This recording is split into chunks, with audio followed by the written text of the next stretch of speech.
একটুকু ছোঁয়া লাগে। বাঙালি ভক্তদের জন্য রবীন্দ্রসঙ্গীতের অ্যালবাম নিয়ে হাজির বাপি লাহিড়ী। এই প্রথম রবীন্দ্রসঙ্গীত গাইলেন তিনি। মোট 10টি গান রয়েছে তার নতুন এই অ্যালবামে। এত বছরের জার্নিতে আর এত বাংলা গান, গুরুদক্ষিণা বলো, অমর সঙ্গী বলো, আজ এই দিনটাকে বলো, বলছি তোমার কানে কানে, প্রতিদানের, মঙ্গলদ্বীপ জেলে, কিন্তু রবীন্দ্রসঙ্গীত কখনো আমি গাইনি। এইবার প্রথম আমি রবীন্দ্রসঙ্গীত অ্যালবাম আমি রিলিজ করলাম। হঠাৎ কেন? হঠাৎ এই জন্য মনে হলো যে আমি সব জায়গায় বলে থাকি আমি ভারতীয়, কিন্তু আমার সবথেকে বড় পরিচয় হচ্ছে আমি বাঙালি। আর বাঙালি হয়ে যদি কবিগুরুকে প্রণাম না জানাই, ব্যাস ওনাকে প্রণাম জানিয়েছি এই গানের ডালি দিয়ে। 10টা গান ভেনাস রিলিজ করলো।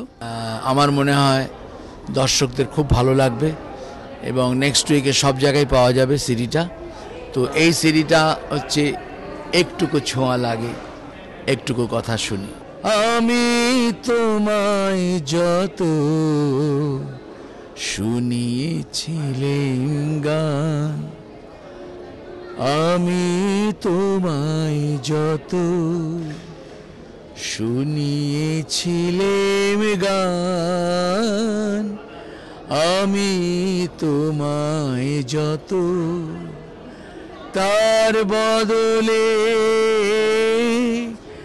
আমি চাইনি কোনো দান, আমি তোমায় যত, আমি তোমায় যত।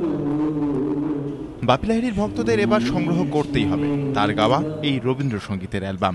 মনোজিৎ সরকার, এবিপি আনন্দ, কলকাতা।